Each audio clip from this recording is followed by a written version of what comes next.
İmam Mahdi'nin çıgısı. Bismillahirrahmanirrahim. Müslümanlar ар тараптан төмөндөгөн кезде алардын бийлиги Мадинадан Хайбарга чейин эле калганда Имам Махдини издөөгө түшүшөт. Ошол учурда Имам Махди Мединада болот. Башчы болуудан качып Меккеге кетип калат. Кээ бир меккеликтер аны таанышат. Аны үйдөн чыгарып, мажбурлап халифа болууга кол беришип, ант ичишет.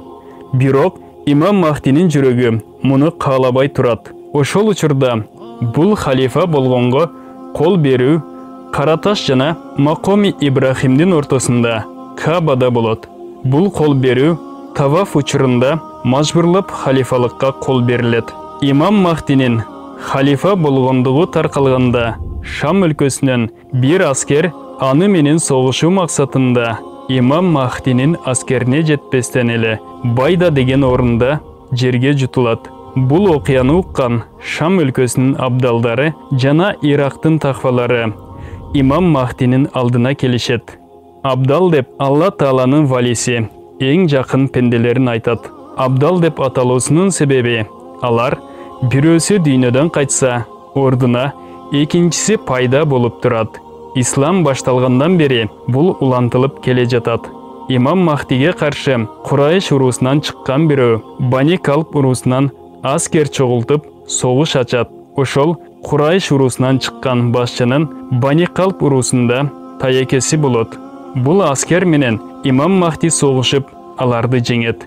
Бул риваяттагы мазмундун мааниси Мишкатта Имам Абу Дауттун риваят кылуусу менен айтылган. Имам Махдинин ата тегинин аттары. Пайгамбарыбыз саллаллаху алейхи вассалам Имам Махди менин тукумумдан, ал Фатима радиаллаху анханын урпактарынан чыгат деген. Али радиаллаху анху бир жолу өзүнүн баласы Хасан радиаллаху анху туурасында айтты. Бул менин уулум Саид. Пайгамбарыбыз Расулуллах саллаллаху алейхи вассалам өзү муну Саид деп атаган. Мунун урпактарынан бир бала төрөлөт. Анын аты силердин пайгамбарыңардын атындай болот. Башкача айтканда Мухаммад болот. Ал бала мүнөзү жактан менин уулум Хасанга окшош, бирок келбети ага окшобойт. Кээ бир риваяттарда Имам Махдинин атасынын аты пайгамбарыбыздын атасынын атындай болот деген. Абу Саид Худри радиаллаху анху айтат. Пайгамбарыбыз саллаллаху алейхи вассалам айткан: Имам Махди менден болот. Анын жүзү нурдуу, мурду бийик болот. Имам Махдинин учурунда дүйнөнүн абалы. Пайгамбарыбыз саллаллаху алейхи вассалам айткан: бул үммөттүн башына каттуу учур келет. Адам баласы зулумдан сактанганга жай таппайт. Ошол учурда Алла Таала менин урпактарымдан бирөөнү пайда кылат. Андан мурда жер бети зулум менен толтурулгандай, жер бетин адилеттүүлүк менен толтурат. Соң айтты: анын адилеттүүлүгүнөн асмандагылар жана жердегилер баары ыраазы болушат.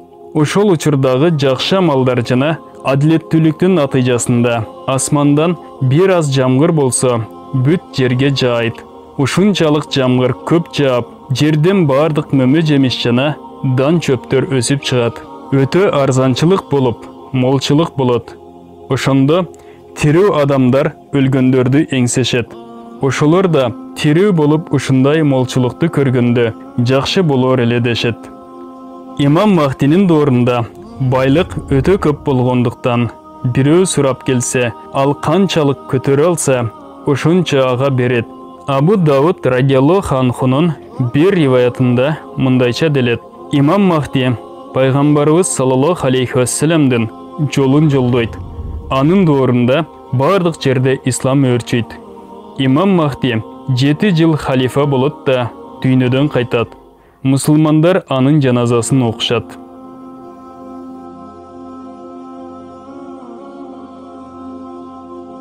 Рафидун рахматуллах алейхи бул сөздү да айтып кеткен.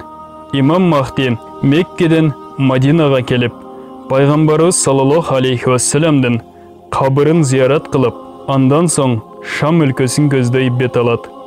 Жүрүп отуруп Дамаск шаарына жеткенде экинчи жактан христиандардын аскерин жыгат. Имам Махди аскерин согушка даярдап, алар менен 3 күн согушуп, 4-чү күнү жеңишке ээ болот. Ушул аскер туурасында хадисте мындайча айтылган: кыямат кайым болбостон мурда сөзсүз мындай мурас бөлүнбөйт. Олжого да эч ким кубанбайт. Муну түшүндүрүп мындай деди: Шам өлкөсүнүн мусулмандары менен согушу үчүн мусулмандар да чогулушат. Аскердин ичинен ушундай бир топту тандап алат. Алар же өлүшөт, же жеңишке ээ болушат. Ошол тандалган аскер күнү бою согушуп киргенде согушту токтотот да эки тарап тең согуш майданынан артка чегинет. Бул күнү эч ким жеңе албайт. Эки тараптан чыккан топ ошол күнгү согуштан жок болот. Экинчи күнү мусулмандар дагы бир топту тандап чыгарат. Алар да өлүшөт же жеңишке жетишет деп дайындалат.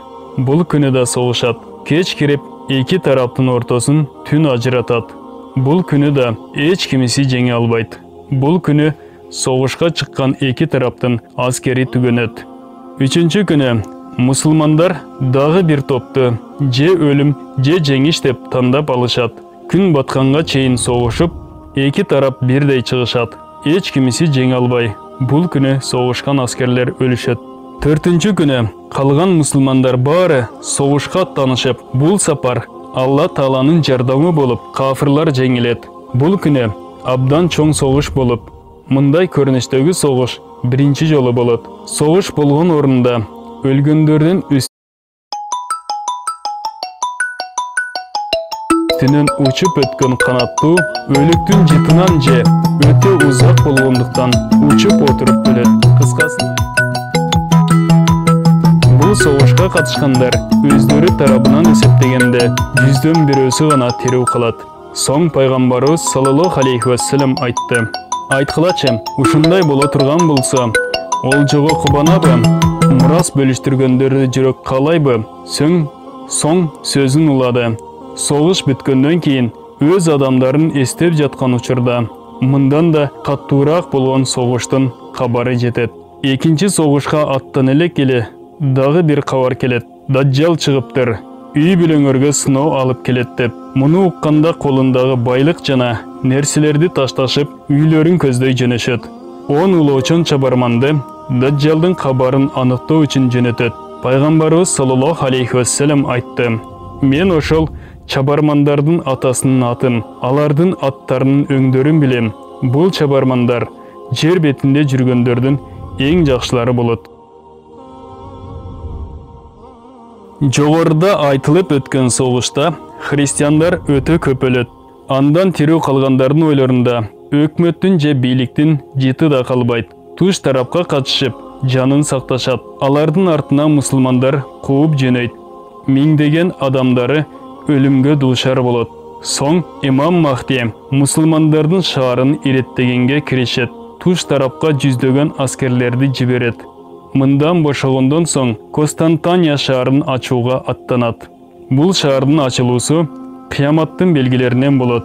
Римдин деңизинин жээгине жеткенде Исхак урпактарынан 70 000 адамды кемеге алып, айтылган шаарга кол саларга буйрук берет. Хадисте Исхак урпактарынан 70 000 адамдын согушкандыгы туурасында айтылган. Бирок алар Константиния шаарын ачуу үчүн согушары ачык айтылган эмес. Хадисте алар бир тарабы деңиз жана экинчи тарабы кургактык болгон шаар деп айтылган. Ошол шаардын тургундары менен 70 000 Исхак урпактары согушат. Миркотто бул шаар Римдин шаарынан болот деп айтылган. Кээ бирөөлөрү ошол шаарды Константиния деп айтышкан. Имам Наваби рахматуллаху алейхи да бул шаарды Константиния деген. Толук риваят мындайча: бир жолу пайгамбарыбыз саллаллаху алейхи вассалам сахабаларга айтты: силер бир тарабы деңиз, экинчи жагы кургактыктагы шаарды билесиңерби? Сахабалар: ооба, билебиз деп жооп беришти. Соң пайгамбарыбыз саллаллаху алейхи вассалам айтты: кыямат кайым болбойт. Качанга чейин Исхак урпактарынын 70 000 кишиси ушул шаарды согушуп басып алмайынча. Булар ушул шаарга жакындап, алар куралсыз эле согушат. Алланың кайыптагы жардамы менен жеңишке ээ болушат. Ал мындайча болот. Алар ла илаха иллаллах, Аллах акбар дешип кыйкырганда, шаардын бир капталындагы дубал кулайт. Экинчи жолу ушинтип кыйкырганда, экинчи капталындагы дубал кулайт. Үчүнчү жолу ла илаха иллаллах, Аллах акбар деп кыйкырганда, шаарга киргенге жол болуп, шаарга киришет. Шаарга кирип басып алышат. Ошол жердин олжолорун ала башташат. Олжону бөлүштүрүп жаткан учурда кокусунан эле Даджал чыгыптыр деген кабарды угушат. Муну уккандан кийин баарын таштап артка кайтышат. Муслим рахматуллах алейхинин башка риваятында Абу Хурайра радиаллаху анхудан риваят кылынган. Пайгамбарыбыз саллаллаху алейхи вассалам айткан: "Кыямат кайым болбойт. Качанга чейин римдиктер, христианиндер Амак же Вабик деген жерге келмейинче, аларга каршы Мадинадан мусулмандардын бир аскер тобу чыгат. Ошол аскер тобу жер бетиндеги эң жакшы адамдардан болушат. Эки жактан аскер катарга турган учурда христианиндер бизди жана биздин адамдарды туткунга алган мусулмандарды койгула, биз алар менен согушабыз дешет. Мусулмандар: "Аллахка касам, мындай эч качан кылбайбыз. Силер биздин бир туугандар жөнүндө сүйлөбөгүлө, силер алар менен урушуңарды каалабайбыз" деп жооп беришет. Ушинтип жооп берип, христианиндер менен согушат. Согуш учурунда мусулмандардын аскеринин 3/1 бөлүгү артка качат. Булардын тобосун Алла Таала кабыл кылбайт. Аскердин 3/1 бөлүгү шейит болушат. Алар Алла Тааланын алдында эң жакшы шейиттер болуп эсептелишет. 3/1 бөлүк аскер христианиндерди жеңип алышат. Булар эч качан жамандыкка кабылышпайт. Ушул айтылган 3/1 бөлүгү Константиния шаарын ачышат. Константинияны басып алып, олжону бөлүштүрүп жаткан учурда кылычтарын Зайтун дарагына илип койгон болот. Кокусунан шайтан каттуу үн менен: "Масих Даджал силердин үй бүлөңөргө келди" деп кыйкырат. Бул кабар жалган кабар болот. Ошондо аскер Шам өлкөсүнө карап бет алышат. Шам өлкөсүнө жеткен учурда Даджал чыгат. Шам өлкөсү дегени кээ бир риваяттарга караганда Байтул Мукаддас болот. Согушу үчүн даярданып катарга туруп жатышканда намаз убактысы болуп калат да намаз окумакчы болушат. Дал ошол учурда Иса алейхиссалам асмандан түшөт да аларга имам болуп намаз окуйт. Алланын душманы Даджал Иса алейхиссаламды көргөндө суудагы туздун эригениндей эри баштайт. Эгерде Иса алейхиссалам аны өлтүрбөй койсо, ал эрип толук жок болмок. Бирок Иса алейхиссалам аны өз колу менен өлтүрүп, найзасындагы анын канын элге көрсөтөт. Бул хадисте айтылган Амак же Вабик деген жер Халаб деген шаарга жакын жердин аты. Мадина пайгамбарыбыз саллаллаху алейхи вассаламдын шаары эмес, балким ошол Халаб шаары деп Аллама Навави жазган. Кээ бир уламалар Мадина дегени Дамаск шаары, себеби араб тилинде Мадина деп шаарды айтат деген. Бул баян Кыяматтын белгилери аталыштагы китептен алынды. Урматтуу мусулман бир туугандар, биздин Экромедиа каналыбызга катталыңыздар.